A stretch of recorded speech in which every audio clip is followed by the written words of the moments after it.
I'm Justin Faisonga. Well, This is Joe Noholava. We're the Broadcast Braddahs, and man, I wanted to that's do a little unpack of Catalina, brother. What do you think? I'm excited, but first you gotta I could tell you busted your tail off given the your lack of given that raspiness, bro. You sound like Yeah, either Stevie Nicks or Bob Dylan or something. You know, you got some like rasp. You got some soul in those vocal cords today. yeah.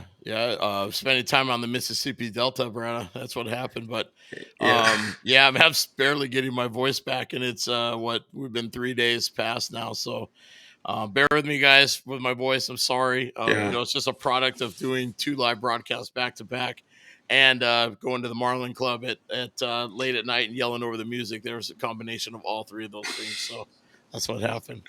See, I'm glad I only did one, so I actually finally got my voice back Yeah. yesterday.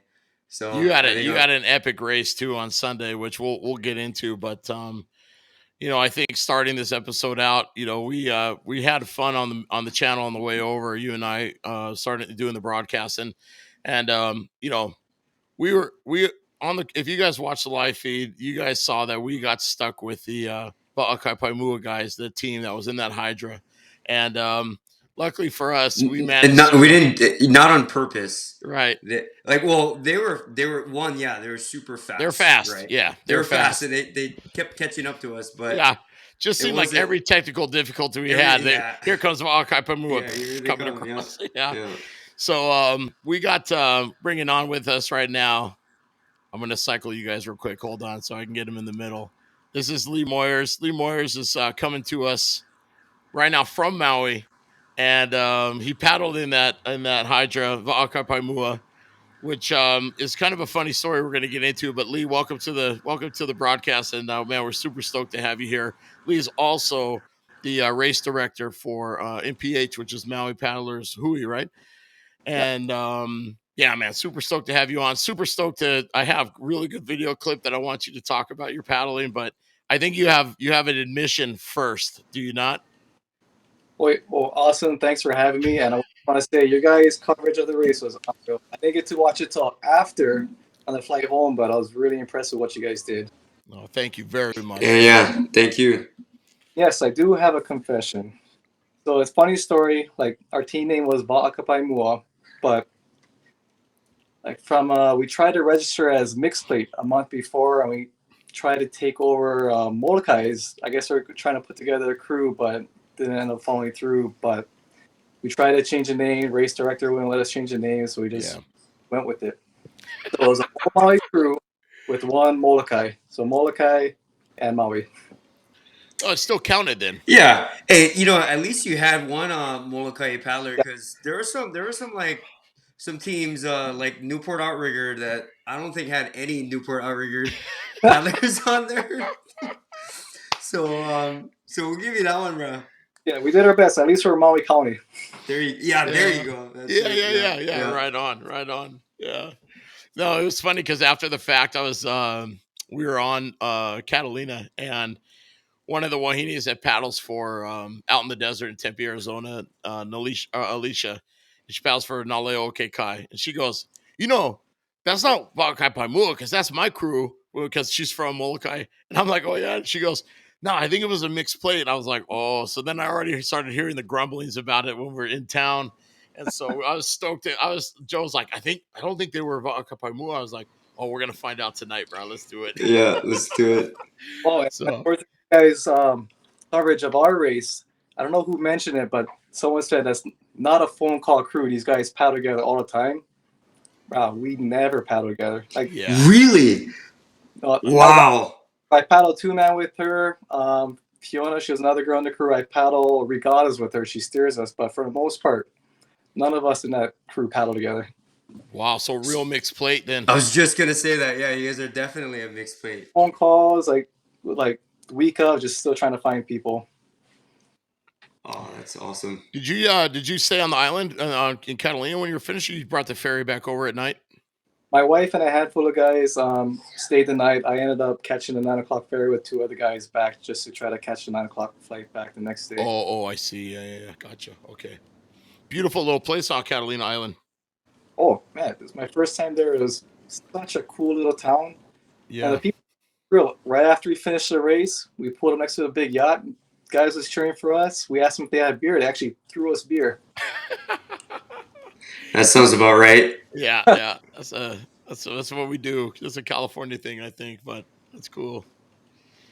So So how what were long have you sorry. guys how long were you guys planning on doing the race, Catalina?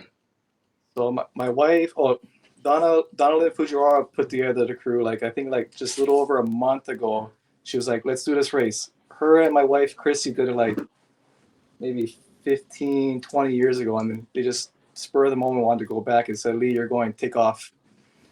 So making phone calls, trying to make it happen.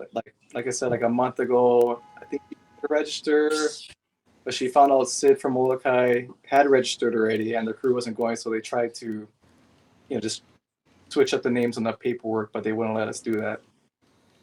So it was just kind of like last minute planning, trying to make it work, and we put it all together the week of.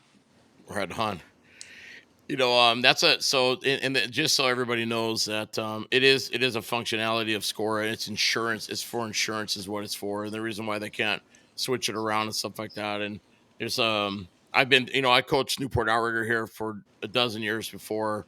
Well, I haven't coached them for probably 5 years, but I started my own little non-score club on the side. But that was something that we battled all the time too. Is if you had to add paddlers in, if they weren't part of the organization or already registered on a team, it was really hard to get added, and it's just because of insurance stuff, which I understand. I mean, we've had to do it, but So wait, Justin, so are we saying that the fact that Newport Outrigger now has Tahitians on their team for the races coming over is it all because of you? Is it all your fault now? no. When I hosted Tahitians, I raced them as under their banner, and I had to pull all their insurance out of Tahiti, so I did it the way it was supposed to be done. So I never Okay, added okay. in. Yeah, I never did that. But it's not hard. It's not hard to bring in a bunch of Tahitians and register them as like rec paddlers in your club. No one knows the difference. Yeah. I think that So first, Oh man. the four men, I think they went iron. That was like yeah, unreal. they did. Yeah, those were some of the guys from Air Tahiti that come in extra. Air Tahiti always comes deep, and so does they all do. They come 12, 13 guys, and trainer, coach, club president. They bring them all, and so there's always extra guys, and they're always trying to get miles in, because Hawaii Nui is coming in a month and a half, so they're Molokai is a month away or whatever. I don't know whatever, pretty close, but yeah, everyone's trying to get extra time in, especially distance stuff like that. Yeah, they definitely got their time. Oh, bro, they ironed. They never came out. 1, 2, 3, and 6 never came out of that canoe. We saw them a bunch of times, like, oh, bro, it's the same guys. And Yep, then I we saw saw. them changing, like, oh, they're cycling the wahinis in 4 Watch. and 5. Oh, they're just giving them water. Only the girls are switching out. I was like, what? So Lee, so it sounds like this was your first time paddling in California, right? Like racing. Yes, that was my first time racing Catalina. What did you think of the fact that you had to call your team a co-ed versus a mixed team? Oh, I never really thought about it. You never noticed that? Oh, okay. That was the one thing I was like, I Yeah. noticed coming from Hawaii. It was like co-ed, Yeah, like what's that? yeah, like college co-ed, like Yeah. yeah. I was like, that's a different, it's a different, terminology. I was like, oh yeah, mixed versus co-ed. So Yeah, you're right. Like, it's mostly called mixed, but yeah. Well, the term COVID is still thrown around here, but yeah, like you said, like that's right. Like we usually just call it mixed. Yeah. yeah. Well, how California is that the term co-ed might change here in the next year or so. So we'll see how that goes. It'll be mix up. Oh yeah. Mix up crew. Yeah. So, Yeah. but hey, getting into the race itself, and you guys were fortunate enough to take that new Hydra across the channel, and we talked about that a bunch. Joe and I have had endless discussions about that canoe. I've had endless discussions about that canoe with Will Rankenstein and a lot of other people, and I was very, very skeptical. But since you were in it, I'm very, very curious to know how it felt, how it moved, and I actually have a clip I can bring on so we can play it while you're talking about it. Yeah, sounds good. So the canoe's what 39 feet 10 inches or something like that. It's obviously very short. It looks like there's a ton of rocker in the middle of the thing, a really big ama on it, like typical, Kai Waa ama style, So how did it feel? How did it run? What was your impressions of it? And if you can just like break it down, like even getting into it, because a special kind of asymmetric cockpit design it's got. I'm curious to know about all of it. Yeah, like the first time I was ever in the canoe was literally that day. I was running across the bridge, and our canoe was the only one left on the beach. I guess we were late already. So we all jumped in. First time ever touching the canoe. And my first impression out through the harbor was like, wow, this thing has an unreal glide. We ended up catching up a bunch of canoes, passing all the escort boats on the way out. And just like the first impression, I was just really impressed at how smooth it was, how quickly it picked up and how it maintained its glide. And as we got into the race, like obviously our side of the race was very choppy because we have all the boat wake, but the boat really picked up and was really responsive with all these little bumps. It only took like 1 or 2 hard strokes and we're just like in it. We definitely noticed that too. Yeah, We you were guys were even nose down commenting a on lot. it, how it Yeah. was. Yeah. Very how responsive it was. I didn't steer it. I would have loved to just jump in the back and get a feel for it too. I talked story with Donna after. She was our main steersman. She said it was a little handful, but she was able to really just let it do its thing. So did it feel like a smaller canoe? So it sounds like there was a good glide, but did you guys feel like you're close together as much as it looked like from our perspective? Because it looked like you guys are kind of closer together. It didn't feel like that. Like I said, I only paddled in 1 and 5. When I was in 5, I didn't feel like I was any closer to anybody, and in 1, like I don't know, I can't tell. So you never got hit in the back by number 2 by C2? No, yeah, I never got hit in the back Okay. end.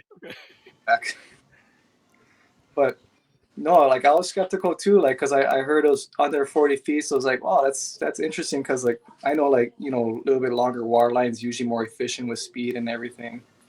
But when I was on the escort boat, really watching the boat, I was just like, wow, this boat was very efficient with using that water line throughout the length of the boat. So pretty much the length of the boat is the entire water line. So I was impressed with how efficient they were with using the length and combining the water line with it. Huh. That's cool. How about getting in the canoe from doing a water change in the canoe? Oh, I never had issues with it, but in the past with other boats, but it was definitely easy getting in. Yeah. What about the Wahines? You're on your team. They felt comfortable getting in it. Yep, everybody looked good, but we have one girl who getting the nod over there. So, Oh. it's not my wife; it's someone else. But it for the most part, everybody had a good it was easy getting in, from what I hear from everybody else. I saw it at the Oceanside 9-man race, Justin, and it looks like the Yakos. It's kind of like a one man, like one of Kai's one mans. It has multiple settings to it. Yeah, and they sell a set of Yakos. You could double hull it. Oh, kind of like the Draco then. Yeah. Mm-hmm. Oh, that's right. Interesting. Yep. Wow. Yeah. Pretty versatile. That's the thing. Like having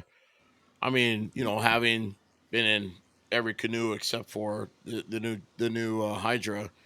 Like you look at everything new comes out, like, oh, this is revolutionary. It's going to change everything. But the design of this canoe is definitely built to favor the paddler in the aspect of having a lower port side, gunnel, and kind of having an asymmetric cockpit so that you can still get space to get your leg over. If you can't just pop yourself in, you can swing yourself over. It's a pretty cool setup. I mean, seems like it's very paddler friendly, which is great if it paddles good. But if it wasn't going to paddle good, then it doesn't matter how paddle friendly it is, right? I think that thing only weighs 99 pounds or something. Yeah.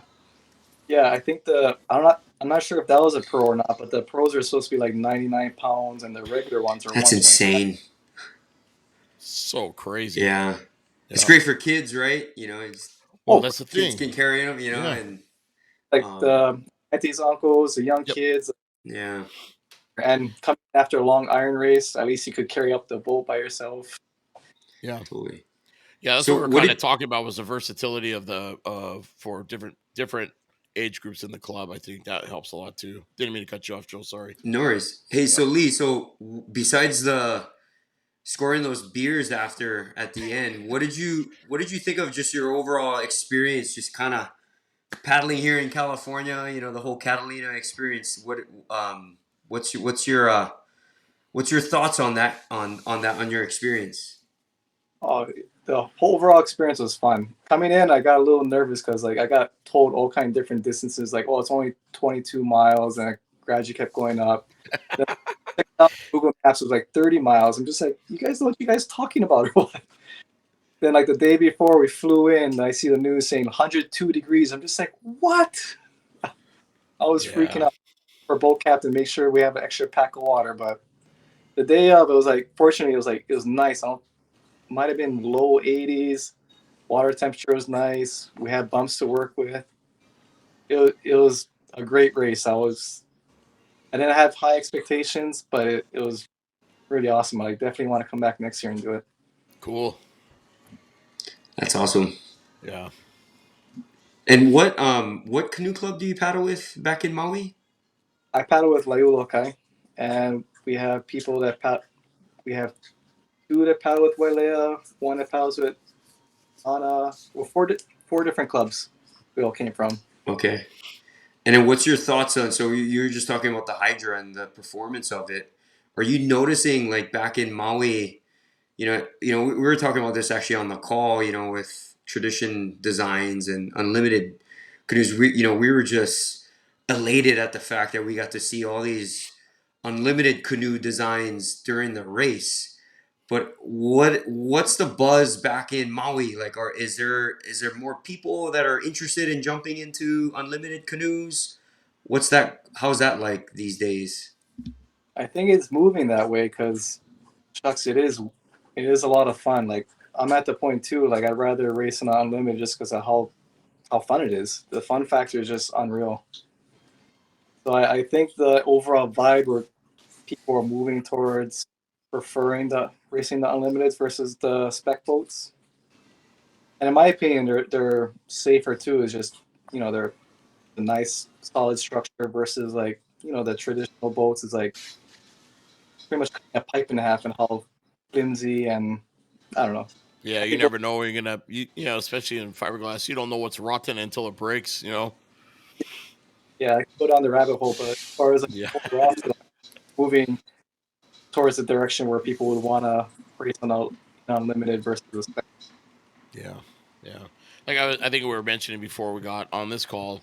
I don't think we'll ever see a spec class in Catalina ever again. We changed it to all unlimited racing, and mostly because it's a fun factor number one, but it is a safety thing too, and it's speed getting across the channel. And we've had channel crossings where here that same race you did where there have been women crew with heavy spec boats taking almost 8 hours to cross the channel, and they've been out looking for people late hours trying to find these crews, and there is a safety factor to it for sure. Definitely. Yep. Right on. Yeah. Well, so your association, MPH Maui Paddling Hui, right? That's how long has it been going on for? And um, what are some of your big races that that you guys that put on Maui that a lot of our audience should know about? The Maui Paddling Hui, I don't know the specific date of when we started, but it went through two names. It started off as Maui Canoeing, Maui Canoe and Kayak, then we transitioned into Maui Paddling Hui. And it consists of like a normal series, like it consists of 7 races, which include 9 races, a handful of Malikos, Southside downwind runs, a relay, and we get into our postseason races, which is our bigger races. The first one being the North Shore Challenge, which started off as being KNI to Kahului Harbor, about 26 miles. But now it's Maliko to Flemings, which is about 24 miles, which is still an epic downwind run, just like KNI. It has kind of the features of the Kaiwi channel, in a sense where the wind is quartering just slightly on your, so forcing you a quarter to your right. The wind's coming very similar to what Kaiwi is. And this year we're going to try and make that a 2-day race. We're going to have the Maliko to Flemings the first day, then cap it off the next day with a short Maliko run, Maliko to Galway Harbor, hoping to get more international and out of people. And then after that race, we have our very popular race, the Maui to Molokai, which is from Flemings to Kaunakakai, the probably one of our most epic downriver runs we have.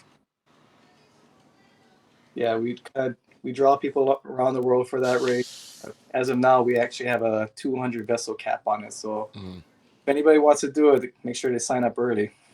Yeah. Yeah, that goes fast, just like the gorge. Yep. Mm-hmm. What is the cap on the gorge? It's like probably closer to the 800.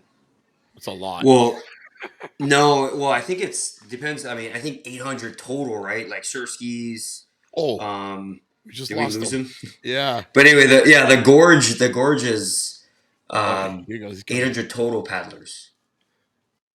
Lost you. Got Sorry, it. We're good. We set the cap at 20 minutes and 200 paddlers, bro. We had to kick you out. Yeah, we're out. No, just kidding. But yeah, the gorge is about 800. Yep. 800 total though.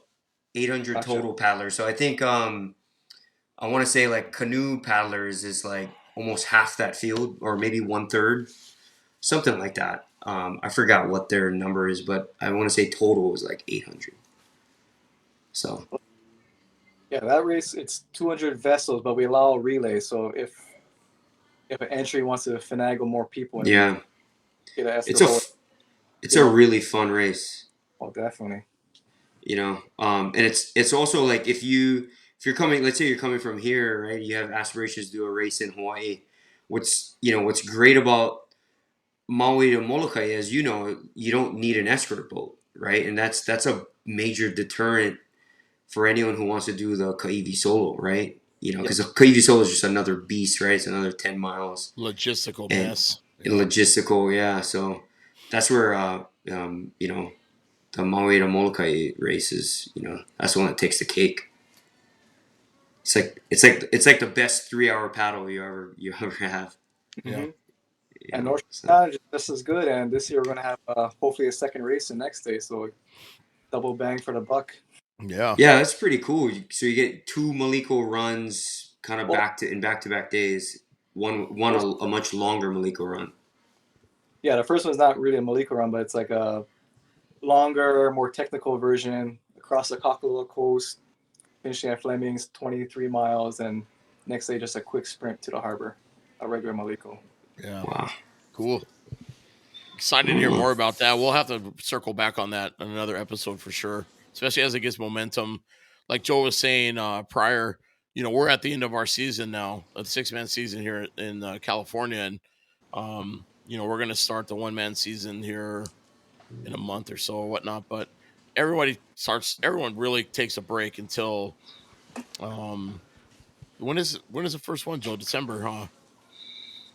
No, the first one is like off the couch, which is like in November or something like that. That's kind of just a end of October race. Yeah. Yeah. But when is Oceanside? Or that one's in January. That one's like right after the holidays, like. Yep. And that one kind of like officially kicks off the 1-man racing season here. And the big one for us here is Hano. Is that the one? Yeah. I want to say Hano might be the first one. I don't know. I'm still kind of coming off the 6-man season, so my brain's a little. Yeah. My schedule's a little off, but I'm coming off 48 hours of having used my brain, and I maxed out for the month, bro. That's it. My brain's done. Your brain and your vocal cords. Yeah, it's over. It's over. My wife's super happy right now because I can't yell or talk loud or none of that stuff, so she's stoked. Hey, Lee, so thank you so much for your time. We don't want to. I know it's dinner time back in the islands, and you got yourself a beautiful little family, but how can people find you? How can people get a hold of you? Participate back in the islands. Yep. Donate, help, all that kind of stuff. Yeah, you can find us on MauiPaddlingHui.com. We're on Instagram, Maui Paddling Hui, and also Facebook. So 3 ways to get in touch with us or just check out what's going on. Awesome. Right Amazing. on. Yep.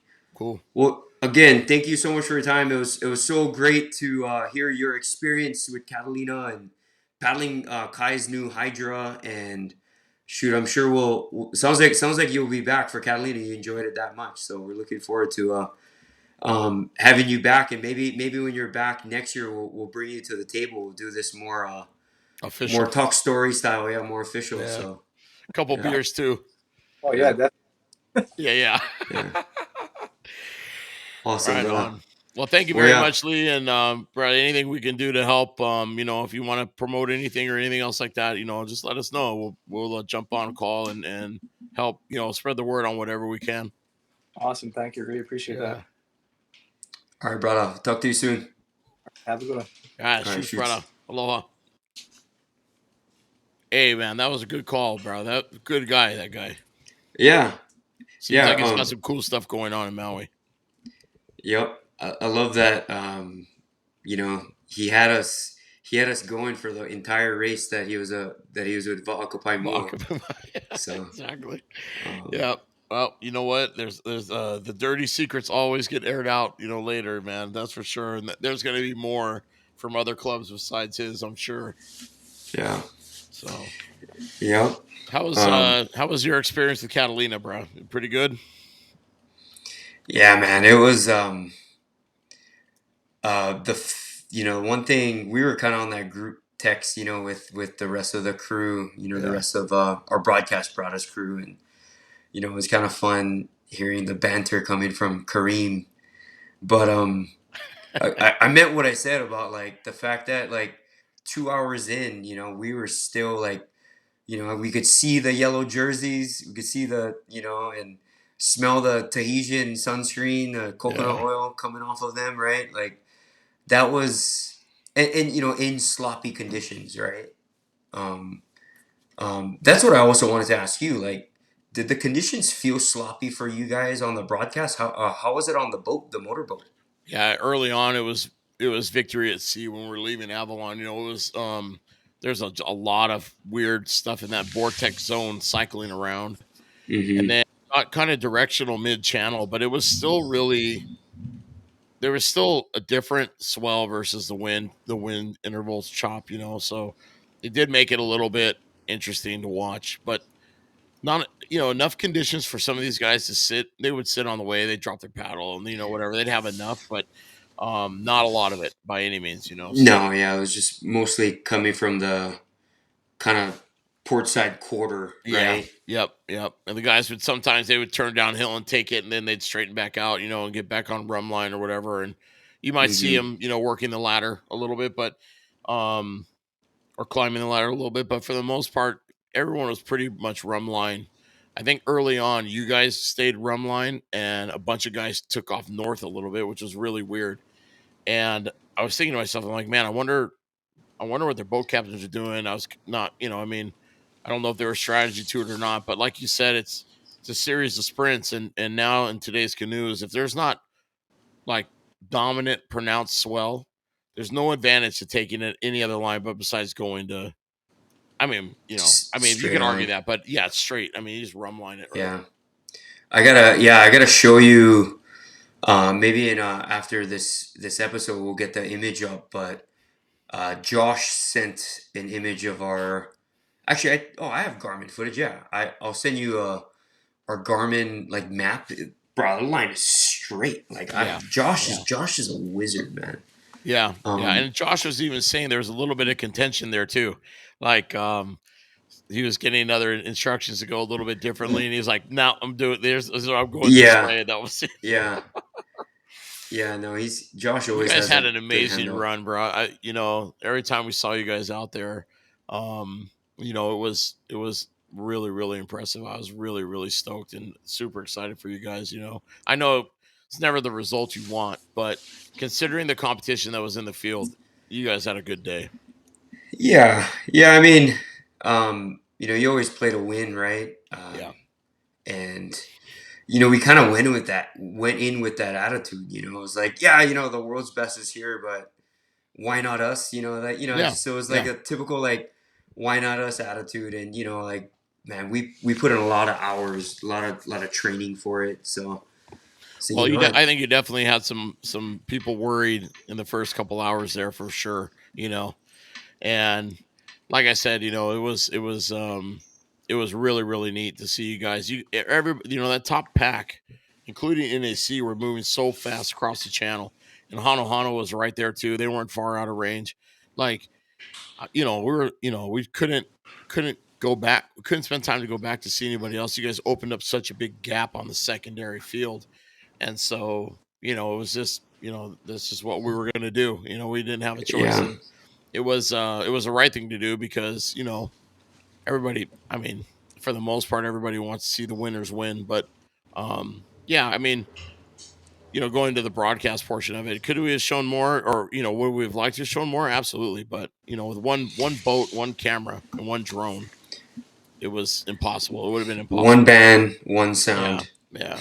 And, Um, same with the Wahines. When we went over the Wahines, it's like, yeah, there was a lot of comments and stuff like that, and we got a lot of banter, which is fine. Like, everyone's entitled to their opinion. It doesn't matter to me, but my sister was in the field, right? If I could yeah, have stayed next to her the whole time, I would have done it. But we still got to get to the front of the pack to see the finishers, and then try and yeah. incorporate as much as we could before we shut down. And I'm sorry, like, there's only so much talking the Braddahs could do. Well, I don't think you gotta be Out sorry, six man. hours, man. Yeah. Honestly, Oh, I'm not sorry. I'm not sorry, but you know what I'm saying. I thought we, if you're watching, I'm only speaking for Saturday's broadcast, right? Because you and I were side by side, but Yeah. you know, um, I thought we covered a good amount of teams. Right. We covered a lot of teams. Yeah. We There's no covered a doubt about it. lot of teams, Yep. right? Like, Yep. Hmm. and like it was pretty cool to be able to, run those shout out graphics, right? Of like the Yeah. Washington DCs, the teams that, Yeah. the Helani, Yep. Masters Yep. women's team or whomever that was. But, it's just, we, Mississauga from Ontario, yeah, Canada. those teams, right? Yeah. Yeah. And so Recall I, Cree. yep, Yeah.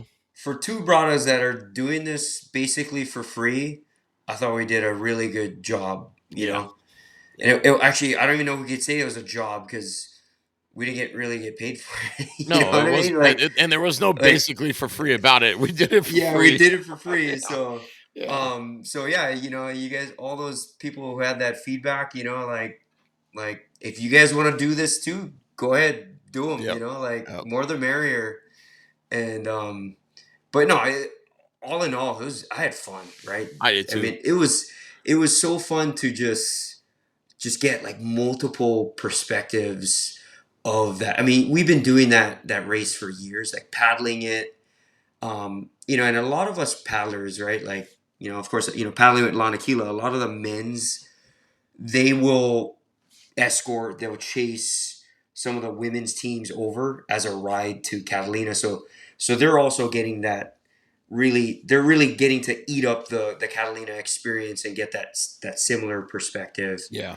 And we're lucky, it's because it's like it's the end of our year, it's the end of our season, so you get to celebrate all that training you put into here in California, and you also get to watch people, celebrate, a lot, watch all the other paddlers put in Yeah. that work, cash in on their chips, as I like to Yeah. say. It's a 7-month So, season, right? This is the end of the 7-month season. And pretty much mhm. all the teams start practicing in February. Your first race is in May, and then your last race is September. And yeah, it's pretty cool to see everybody kind of accomplish what their goal is, which the mission is always work up to Catalina, and yeah, it was great to be part of it. I mean, this year we had, I think, 66 canoes going over and 68 coming back, and so I mean the field was really deep, not as deep as other years, but from a bigger field since the COVID stuff happened. And yeah, so it was great. It's good to see the participation. Great to see a lot of people in the water. again, yeah, I would love to show everybody's family and friends, but it's just not Yeah. logistically feasible. It's just it's impossible to do. Yep. Yeah. And what's interesting about this past year was just the international, like, before Catalina always had traveling teams, right? There's always a token Canadian team or a token Hawaiian team that came through, or even like a Tahitian team. But this year it wasn't just a Tahitian team coming. It was the five best Tahitian teams that they got, or Yeah, some of the of the five teams that were here, they were probably within the top 10 or something like that in Tahiti. yeah. If I'm just kind of spitballing, but Well, we and had and the 4 of Hawaiian the top teams too. 5 in Hawaii Nui. Yeah, there you go. Right, Right. so right there, Yep. and that was last year. Yep. And then on the Hawaii side of things, right? It's like it wasn't just a Hawaiian team that showed. It was like the two top Hawaiian teams. Hmm. Um, And they were fast, man. I don't know if I told you this, but the Wailea team, I didn't get a chance to kind of give you some insight before the men's race started, but that Wailea team, they're on Maui, formerly known as Team Primo, who is this world class successful team. They also had the Red Bull guys, the Big Island boys, with them that filled in their nine. So Yeah. man, that team was packing. So Yeah. Well, they um, showed it early on. They jumped out to a really fast start on the north end of the yep, field. They yep, just jumped out and were gone, man. I was like, oh my gosh. And that, yeah. yep. That It was was kind pretty of funny amazing because to watch. what Wailea did and what we did was kind of similar, where we had really hot starts, Yeah. right? And we kind of just, I don't want to say we dwindled, because of course I can't speak for them, and I'm definitely not going to say our team dwindled, like, because we were, that series of sprints that we're talking about, we were chugging along the whole Oh, yeah. day. So we were, balls to the wall the whole time. But I just think the the four Tahitian teams just really, I mean, and you toss in Kalahui Kai, they had some Tahitians in there too. Yeah. It's just the what were you saying, the battery bank of the Tahitians? We're It's talking just, about the depth of the battery. Yeah. yeah, bro. Like Yeah. they just really, they really showcased that, right? Like that was on Yeah. full display. And not just their battery bank, but just that smooth technique. I was kind of thinking about it after. I was like, man, like here I was talking about, raving about Dana Point's technique and how it was kind of similar to the Tahitian Newport Outrigger co-ed team, how they're just really letting the canoe slide, right? Yeah. Just Yeah. nice and smooth, just real patient in the water, and just watching Shell, OPT, do that. I did notice, did you know, and I don't know if you were picking up on this on the broadcast, but Air Tahiti has they're a little bit more aggressive on the In the front front. end. Yeah. On the catch. Yeah. Yeah, they are very much so. OPT is very, very big water stroke, and Hmm. Shell. I think I mean, obviously Shell is great, but they've got different gears. They just touch different stuff, different times. They put together different stroke combinations. Like, they don't even have to worry about putting in good people combinations. They're just putting in stroke combinations, and it's really, really cool to see. It's amazing. Yeah. And even like after we were offloading the boat at NAC, and we saw Alan Pfluger walking down the dock, and Alan's like, "Can you believe how comfortable and quiet and calm they looked? Coming across." He goes, "I don't know how they do it." He's commenting against aside from the Kalalui Kai boys, and he goes, my guys are just like, they're just aggressive and very just like physically like tense. And you watch Oh, these there guys you are. You're paddle, and back. they're just so relaxed and all that stuff. And yeah, anyways, it was really amazing to see. Yeah. There was a, back to what we were saying, like 2 hours in, and it was like, man, we're like still can see him, but like Hmm. right when that 2 hour mark hit, um, that's when Shell made a move. Right, it was like right under 2 hours, and it Yep. was funny because um, right when that was happening, they were slightly ahead of us, but we saw them attack Like it was funny because like I remember I was on the escort boat and we're just kind of like reflecting, like kind of analyzing, like all right, like and I'm on the boat with Danny and Matt, and we're like all right, like hour 40 whatever 50 minutes in, we're like, and Danny says something like, what did he say? He said something like, "Hey man, like I don't know if." He said something about being at this party, and I don't know if we're invited, but we're definitely here, or something like that, Yeah, and yeah, it was really cool, because there's like, man, we're almost 2 hours in, and the fact that we could still sniff them. I know I was touching on this earlier, but I thought that was so. That's a territory that I've never really been in. 6-man paddling, yeah. and and right when we say like, all right, like, well, let's, we saw them attacking. I don't know, was that Air Tahiti that was originally in the lead? Yeah, Air Tahiti was in the lead. Shell was just kind Yeah, of working their way up, and then when Shell yeah. decided to close the door, they did. They walked them Oh my so like five god. minutes. 5 minutes they moved Yeah, up on them, yeah. sat on them for a little while, like played a lot of like cat and mouse with their chase boats, and just like kind of strategically on both ends, just kind of like really was working it out. And then they both went up for a change. Shell changed, Air Tahiti changed right on top of them, and then Shell just made the move, and that was it. So what was funny was when that was happening, right? We were probably, I don't know, 150, 200 yards behind, and then just and on the same line as like Shell. And they just watching them just kind of turn down, because at that time Air Tahiti was slightly south of us. They were Yep. down on us, Hmm. and then we just kind of watched them angle. And I remember, like, again, Danny was saying like, let's go chase, let's see what the next 2 hours looks like. Yeah. And I just remember getting in, or like, all right, here we go, and just watching Shell just shoot like a missile. Yeah. And I remember having that same moment last year, but way early in the race, where I'm in one, right, and we set a Garmin in front, like right on the splash guard. And this is 2023 last year, when it was kind of flat. Yeah. And I was thinking like, oh yeah, we're sprinting, like moving. I was like, oh wow, like 10.2 miles an hour. Like, yeah, boys, like looking good. You see Shell just again shoot like a missile. It's a trip, man. Like I know a lot of our audience is watching it on TV, right? And the camera never fully justifies how fast they move. And Yeah. I know you guys, so you guys actually Yeah. touched on it when you guys are on the commentary, you and Uncle Kevin, and just I could just hear the chuckle in your, just the tone in your voice. You're like, oh my god. No, it's And crazy. but just to see it, right? It's just like it's insane to see a canoe like manned, like that's under manpower, just what, physically, just how they can just move that Yeah. fast is just, We had the to drone on see it in top of person. Shell in the back bay or in the Yeah, harbor, and they yeah. were just under 10 miles an hour in the harbor.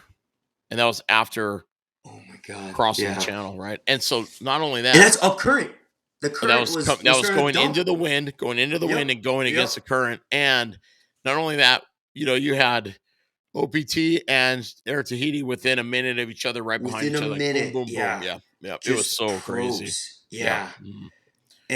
and again, right? So like watching them pull away, and that was kind of like the turning point, right? Or like, yeah, okay, yeah, 2 hour mark. I guess that was their plan. We were talking about like cruise plans, right, on Saturday. I was Yeah. kind of thinking like when I'm like watching them just pull away, I was like, yeah, maybe that was their Yep. They plan, was to like executed. just like, yeah, like 2 hours in, like screw this, we're out of here, and I'll tell you, I expected Shell to do what Shell did, at some level or another. But I'll tell you, because they did the same thing in 2 hours last year with Kaului Kai. Kaului Kai led last yeah, year forever, and then Shell but walked them, and I think they caught him earlier than that though. it might have been. It might have been. Yeah, I yeah, think yeah. it, I think it was much earlier. Like I think this race, the field was a lot closer together, Yeah, you deeper guys into the were. race. Yeah, you were. Like Yep. like the top seven, right? We were Yep. all within, striking range of each other, Yep.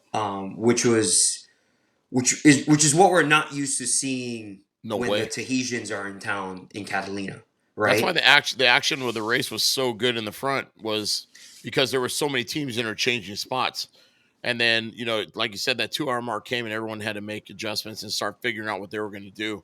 And I'll tell Yeah. you, like, the most impressive thing I saw was OPT coming. It came out of nowhere, went by Air Tahiti, Totally. and I think then we were beating them at one point. you guys were, and then they were threatening Shell, like, and I was like, oh my god, these guys you're gonna be like neck to neck in the harbor. I thought that was what was gonna happen Yeah. because OPT came out of nowhere. I mean, Yeah.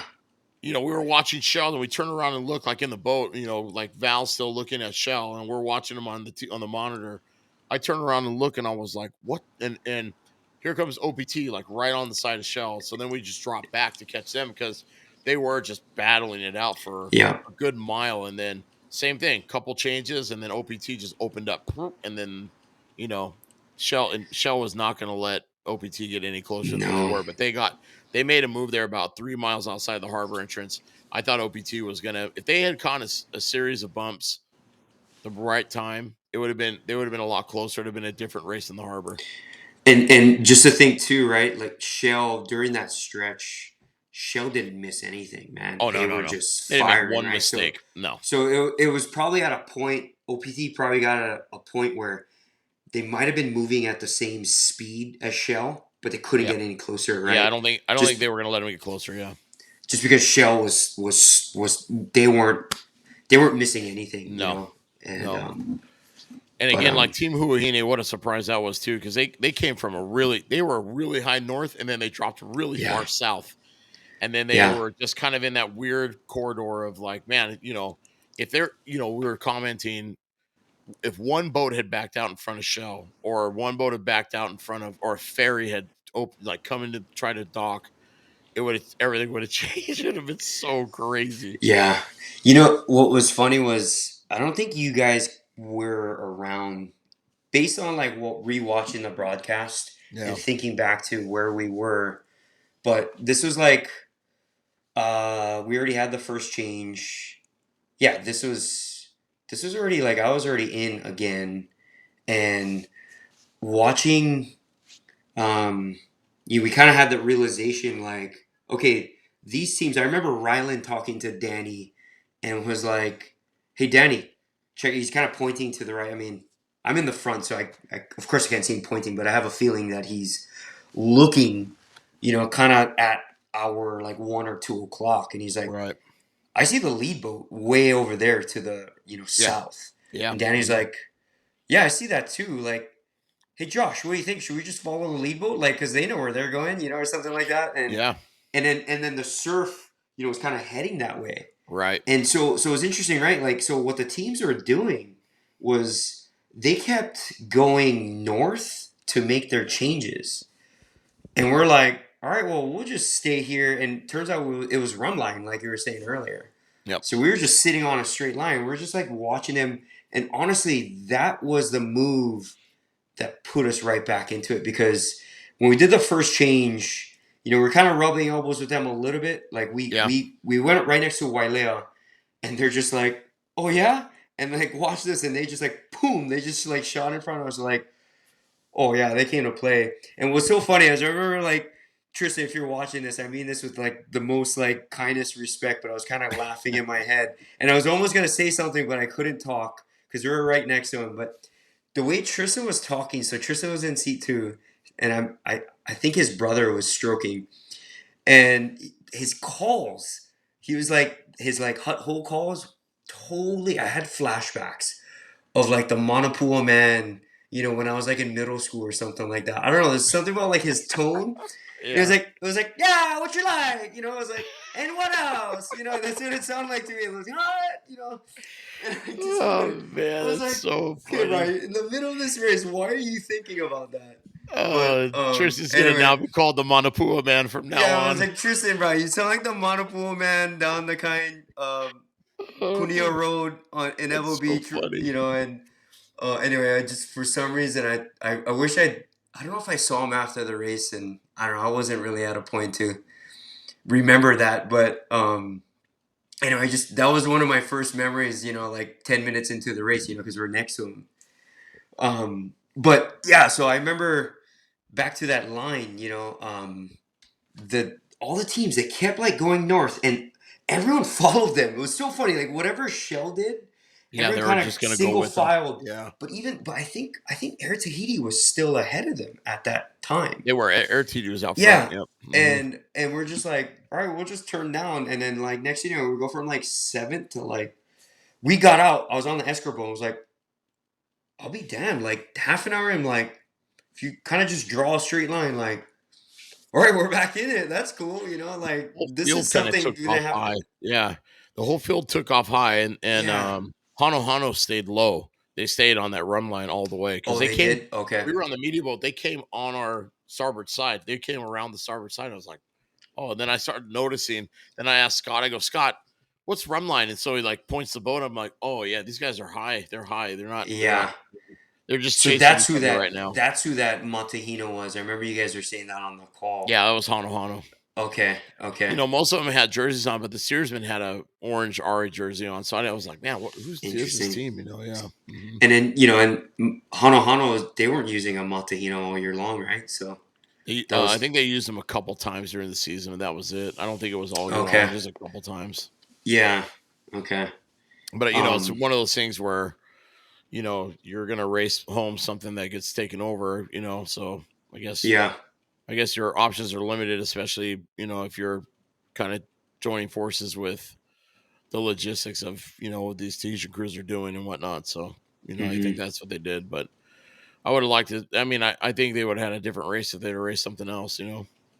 Yeah. Not You that know, not that the Martina doesn't work for him. Just saying, you know, that 100 pounds is a lot to carry across the channel. yeah. Well, and Yeah. I will say that was a lot more Montahina like conditions than last year. Yep. Right? Because like some of the Tahitian teams that came last year, we went toe to toe with them, and we were roughing them up in the Malama. Yep. You know, same with the Big Island guys. They were in the Montahina last year. Yep. And we were ahead of them, and you know, and then we hoolied, right, and then they went by us, and we almost caught them. You know, we were gaining on them in the harbor. But yeah, I will say, for how sloppy those conditions were, you know, it felt more like Montahina conditions, and the fact that, you know, we were still kind of in the mix, you know, hour 45, almost 2 hours in, you know, in that kind of conditions like that was a really interesting perspective and position to be in, you know, like that was, you know, at least for our team, who's 100% club members, by the way, right? Like no phone calls, although we did call Ryland, but you know, he's a homegrown Lanakila paddler. Yeah. Yeah. He's never not part of the club. Yeah. He just belongs to a couple clubs. That's all. Yeah. Yeah, probably some that we don't even know about, maybe. I don't know. Probably. Yeah. Hey, but you know, I forgot to mention on the broadcast on Saturday, Kaluhui Kai's women's. Yeah. I knew this going in, and I dropped the ball on it. I'm sorry, Angie Dolan, if you're watching, I apologize, but she told me that, you know, the next day they were racing the Elohoi race back on Oahu. Yeah, they took the early flyer, or the Catalina flyer, back and got on an airplane. Unreal, yeah, right? That's crazy. So and then they raced the next day. I don't know how long that Elohoi race is, but yeah, that's a good training weekend, right? Yeah. So now, they sure look good coming across the channel, man. They were strong, and you know, I mean, you know, Dana, of course, just, you know, they just have the channel dialed. You know, Johnny's got it locked up pretty well, you know, strategically, and knows how to get those ladies motivated to do it. And Kaluhui Kai always nips at their heels, you know, and has done so. And Iolani obviously looked really, really good too.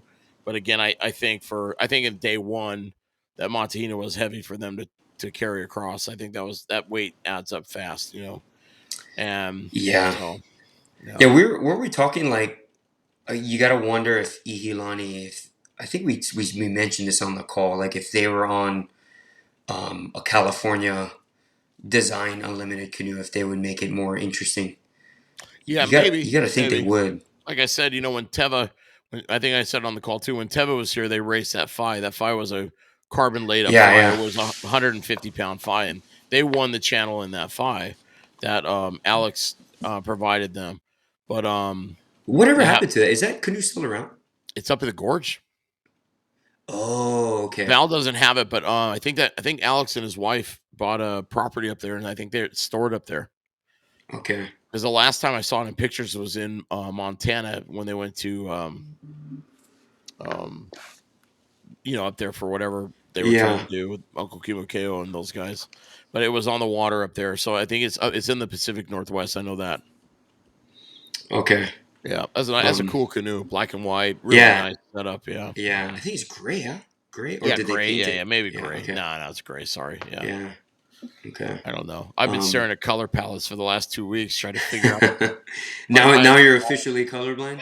Yeah, man. Yeah. Yeah.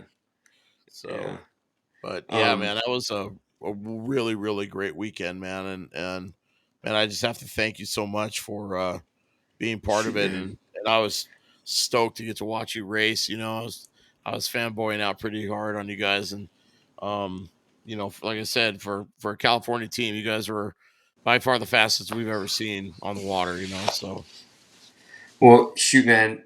A lot of our audience, they don't know the amount of work you put into, that production, man. Like, and mostly I bickered, but the fact that when we were for Saturday's broadcast, like you aren't just the commentator, but you're also the producer, the director sometimes, the Yeah. switchboard guy, Yeah.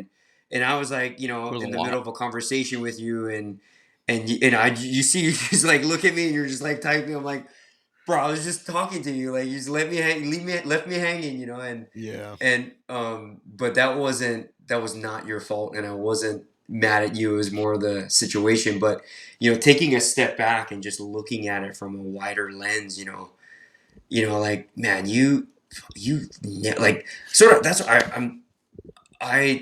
I meant what I said about yeah, Chauvin, they most likely win this race, but the Broadcast Braddahs will win the weekend, and you're MVP, bro. Like Oh, thank you, you. And I yeah, appreciate that a lot, Joe. It means a lot. It was yeah, it was a lot of work, but like I said, I told you I would never have done it with anybody else, and it was it was like I said, a giant audition, and going forward, I think it's going to be something that'll be really fun to do, around the world, hopefully, and with other people and other events and things like that. And we got a good grasp on some operational things. I think it'll be fun to sit down with yeah. Val and Brad and Kareem and talk about the operational side of Oh, you it. guys are much more dialed in on Sunday for the Yeah, men's yeah. broadcast. Well, think about how much we talked about in the harbor Yeah. while we're just sitting there drinking beer, like kind of breaking it down. We fixed a lot of little problems Mm-hmm. that created a lot of obstacles, and so when those were out of the way, it was just smoother all the way around. But you Yeah. got to understand too, bro. The and nothing against the Wahinis or the co-ed groups. The race moves so much faster with the men With that the men's, it yeah. was like we were just firing all the time. It was just like Yep. get the camera on show, get the camera on this, blah blah blah. Yeah, we wanted Mm-hmm. to cover all the teams and everything else, but the only two score teams that were in view were you and NAC. That was it. And so we played with that group the whole time, and that's what we had to do. Otherwise, we would never have gotten the live shots and the coverage in the harbor and none of that stuff. So that was kind of the thing that was very important for us to um, kind of air out there for everybody. I understand that. Yeah, people don't always get what they want, but it just is what it is, man. Yeah. So I think too how we operate, the broadcast brought us like we seem to operate better when the bullets fly, right? And yeah, if the bullets are flying faster, maybe we just kind of fall in, and we just make it work. I mean, I'm not saying that we had like so much experience putting on races, but like, shoot, man, think about it, right? Again, like I always like to say, we're just two brothers in an iPhone. That's how we started, and but like back then, like we had no idea what we're doing, and we just like, like the bullets would start flying, the canoe would start moving, we just Yeah. jump in and Figure it out.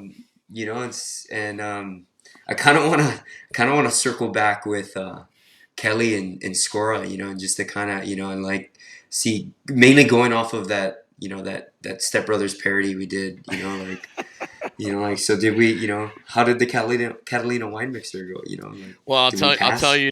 It's funny about that. So, I haven't heard any complaints. So, I guess when it comes to those guys, I think no news is good news, right?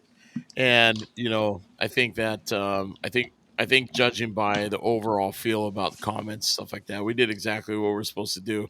And like I was telling you, kind of off the record, my expectations were well. I had told you this the other night. Well, yeah. I said, having like really focus in on a quote from Abraham Lincoln, right? If you give me 6 hours to chop down a tree, I'm going to spend 4 hours sharpening the axe. And so You we did. spent a shitload of time preparing stuff. Like all those graphics I built that I spent 30 hours building, I probably only used 15% of them.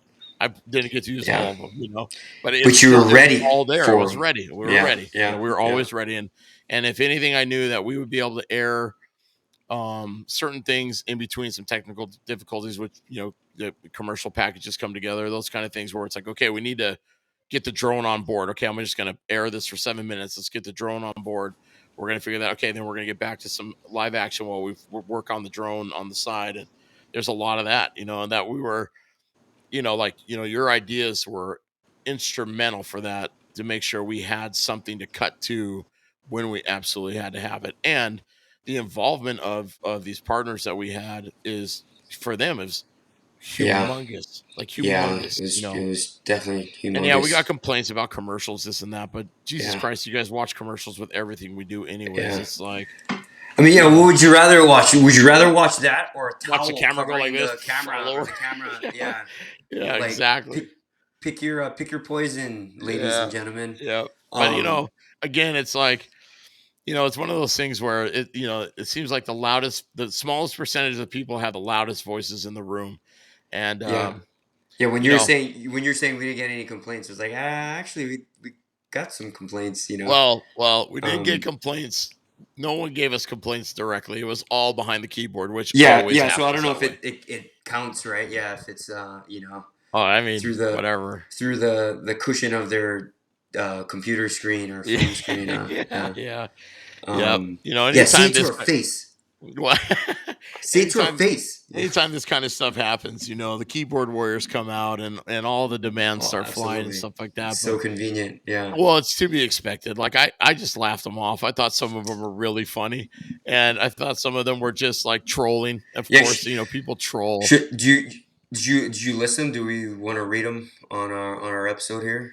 Well, they're I'm a just kidding. handful, but yeah, I'm I just kidding. You don't know. have to go there. I think one of them was Um, pretty funny, accusing us of being on Dana's payroll the first day. Like, are you? These guys must be on Dana's payroll. I was just like oh, because dying it was probably all laughing. that federal employee talk, bro. Yeah, They're maybe.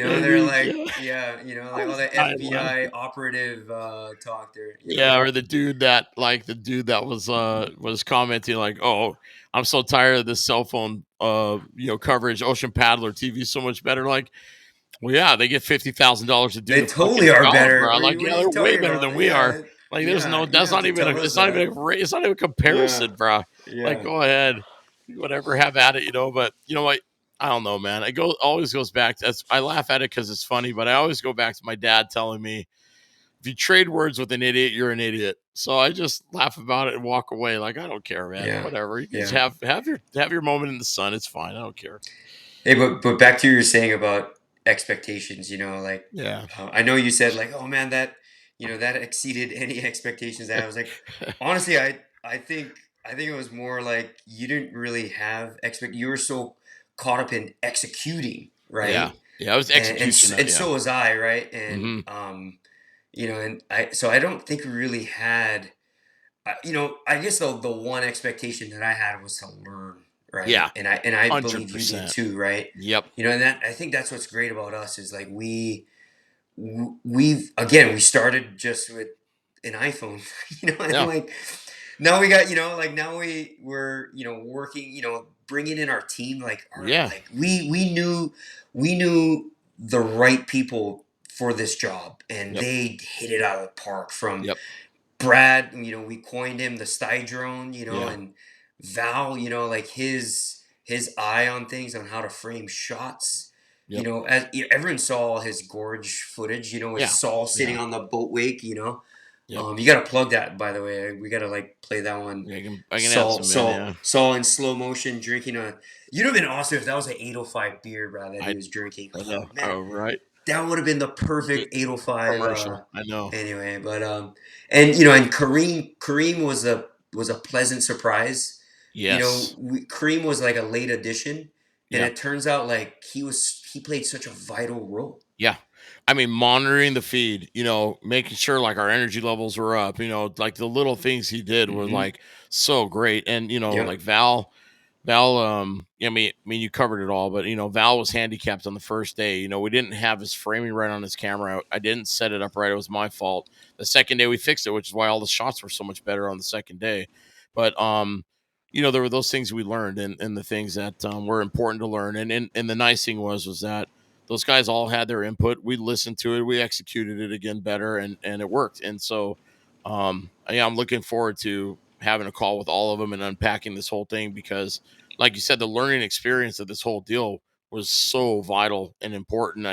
I think if anything was the most important thing, was learning from this, so that to the next one we'll already have a lot of these little kinks worked out, and so yeah, I mean, being a producer and an editor and all that stuff on the fly and commenting was brutal, but Well, and speaking of commenting, right? Like we were, knowing that I was racing on Sunday, it mhm. was like, okay, who are we gonna, who's gonna be joining you?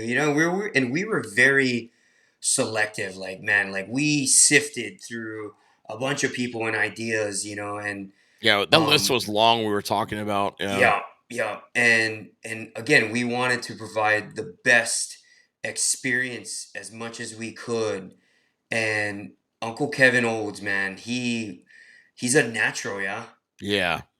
Yeah, there was a little bit of hesitancy from a lot of people when that name came to the table. And I know why, because Kevin knows the history of a lot of things, and he knows the history of a lot of things that are not necessarily history people want remembered, right? Yeah, he's But the skeleton of the Squirrel yeah, Closet. he's a skeleton in Score's closet. Yeah.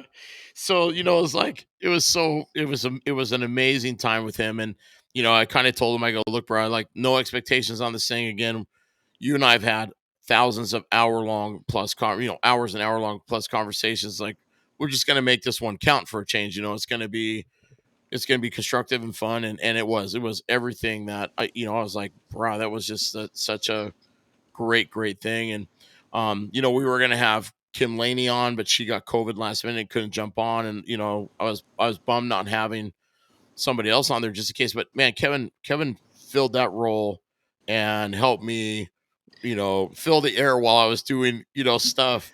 He did a great job with it, bro. Like, it was Yeah, and I'm excited to have him again sometime. There he's good with that kind of stuff. I was really impressed. his historical mana'o, his knowledge Yeah. on just, like, shoot, man, when like, I mean, he's told me the Duke story before, and Yep. I've read up on it, and I was so glad that he got to share that, because I feel like a lot of people don't know that story. Everyone talks about Ben Carlson, Yeah. and that's recent, but Yep. like, yeah, like years. There's been a lot of rescues out of Newport, long before, over time, but the fact that was 12 people that he rescued, Yeah.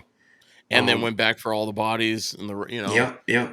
So speaking about um, rescue, not that I want to air that out, but if you guys know who Brian Huber is, or you ever paddle with him or you see him, you make sure you shake his hand. He saved the man's life yeah. on Sunday. Oh, yeah. That was. I'm so glad that all worked out. Yeah. Yeah. You know. You Yeah. know, So thank you, Brian. yep. Although Maui is his name, and he's the president of Air Tahiti, their club, and he's their team manager and everything else too. But some unfortunate circumstances happened, and Brian Hoover saved that dude's life. So and as well as the In the first water. responders, as well as the first responders that came, finally found them in the water, and then the Orange County Sheriff came out. And I know I didn't know the context of why they were out there. I kind of made a joke like maybe one of the Tahitians didn't fill out a landing card right. I just didn't know what to say. Yeah. But we didn't know the scope of the emergency. I had no idea. My brain kind of went to comical too. Like when I heard the sirens, and because I knew NAC was coming, right? Like, because this was kind of deep in the race. Yeah, we were halfway through the channel. We were. Oh, okay. We were about 20. We were about mile 18 or 17. Okay. We were right in the middle of the channel. Okay. Yep. I remember seeing like NAC. I'm like, oh wow, like we actually didn't really drop NAC. They're kind of in the frame, like huh. And then so I remember being in the boat and hearing the sirens, and my first thought was fucking Bruce. He's like messing with. I thought that was Bruce that had like some siren on his boat or something like that, messing with us, Yeah. And I'm just glad. It's as sad as it was to hear that there was an emergency occurring during the race. I'm so glad to hear that it all worked out, and just the power of first responders and of course from Brian. So yeah, and honestly, like as great as this weekend was for us and for everybody that got to cross, if Aldo had not recovered or gotten to a point where he is recovering, it would have really, really put a damper on it. And I was very, very fortunate enough to have, Aldo with us for like 7 days when RTD was in town in 2018. I spent a lot of time with that dude, getting them to stores, to shopping, do all that stuff. Like he was facilitating a lot of things. He'd come to me and tell me, hey, Kyle Terrafile needs this. Can you find it? Whatever. Okay, no problem. Whatever. But that dude is like a really, really great man. And when some of my Castaways people went to Tahiti to vacation, he drove hours around the island to like meet with them and make sure that they were like took him out one night. Like he's a really, really good guy and ambassador to the sport. And he's being a Tahitian and you guys coming down there, they really do treat you like like you're a king. So he facilitated a lot of that stuff, and he's that kind of guy. And so every life in the water deserves to be saved, but that man was special. That man's a special man, and I'm glad he's in a recovery way right now. And so right on. Well, so it was a great weekend. It's a lot. Man, a lot of highs and lows, more highs, right? Of course. Yep. But there was a lot of emotional dumps, that's for sure, but it was great, man. I would never have expected it to go as good as it did. And I was so happy with everything that happened. And man. I mean, shit, man, you look at like just the social interaction with it online and all that stuff, man. I'm like, we did a lot and we accomplished a lot. And man, I'm just so we had fun. Yeah, man. Like, it was a blast, fun, right? Even when things got like frustrating, like it was like, okay, we'll turn it back down and we go, no problem. Like we're right back into it. And that was part of my thing, it's like the not the argument, but the strategy I had with the crew on board. And you and I talked about this in depth. The energy that's on board is going to come through the mic, and it's got to be the right group of people. It has to be a cohesive, same mind flowing. And getting to know Brad Styron this weekend was really, really great. I mean, he is a Braddah that is 100% into doing the right thing for the sport.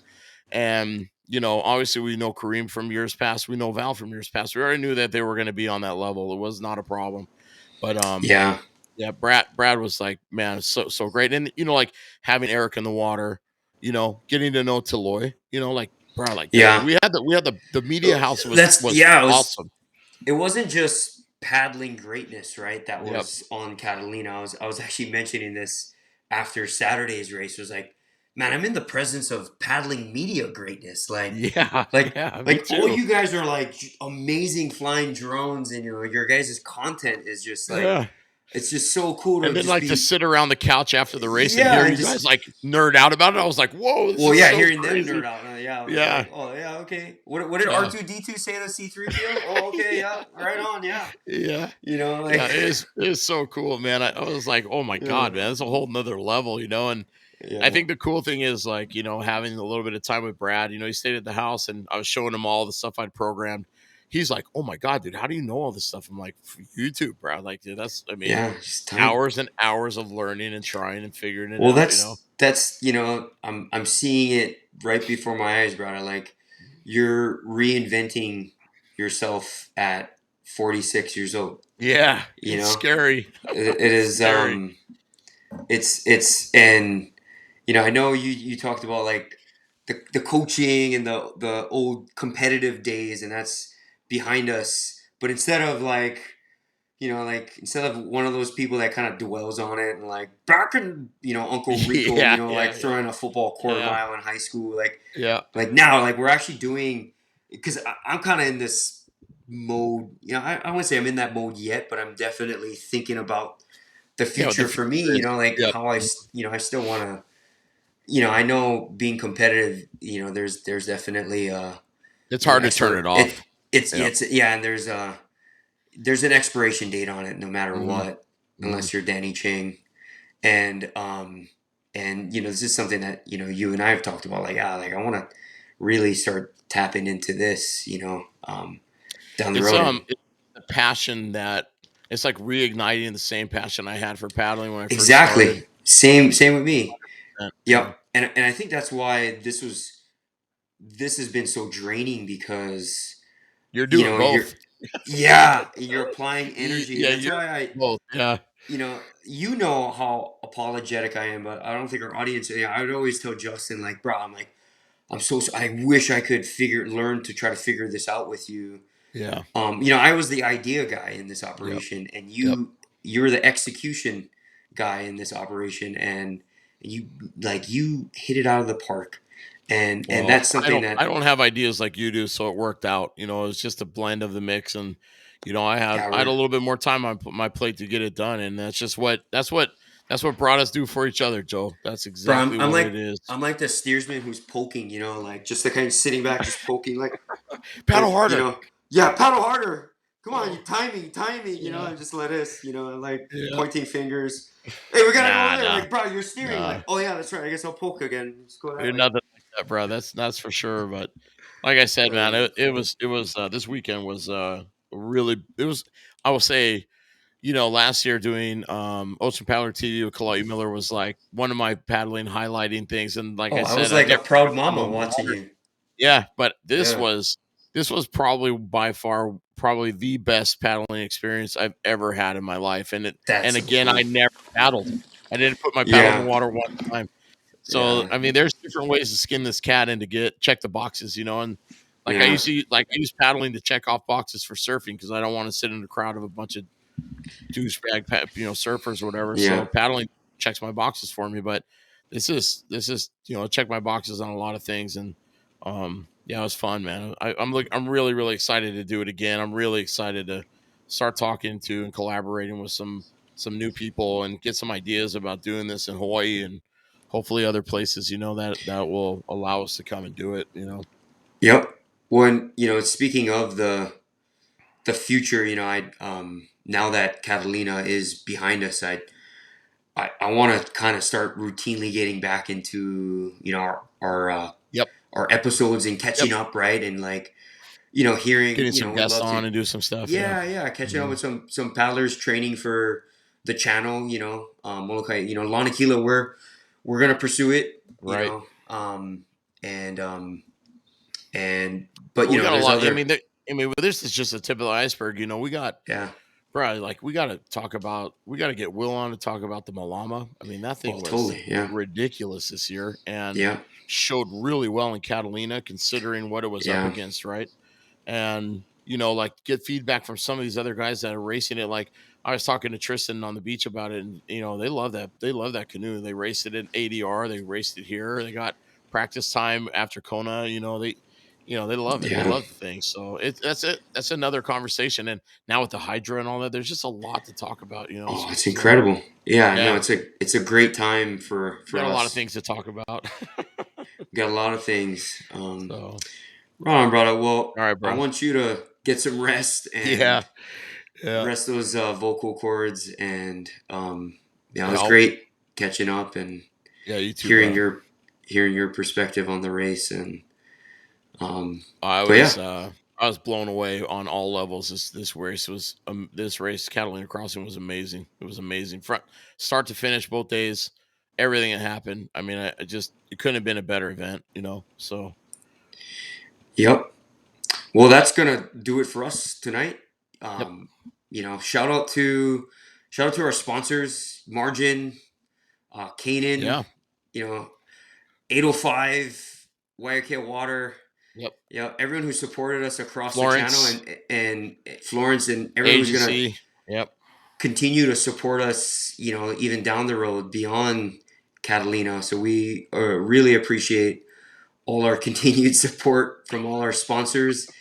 And also, thank you for all the support from our audience. Yeah. Thank you guys so Thank much you for guys. watching over the weekend.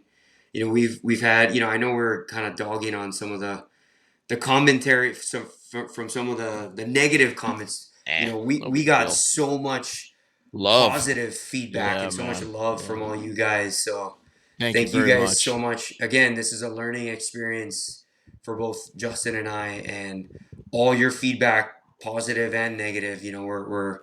We're absorbing it and learning from it, and we're working hard to produce the best show we can. And And a but fun yeah, show too, yeah.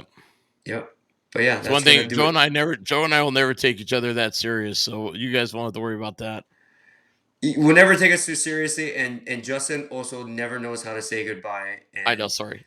I know, and it's a really good quality about him. He's like, but anyway, Okay, wrap it up. Wrap it up, bro. wrap it up. All right. Well, thanks to everybody. That's gonna do it for us. From the Broadcast Braddahs, that's Justin Fiesago. I'm Joe Nholova, and we'll see you guys next time. Shoots. Shoots, brother. Thank you. Shoots. Aloha. See you guys. Good night.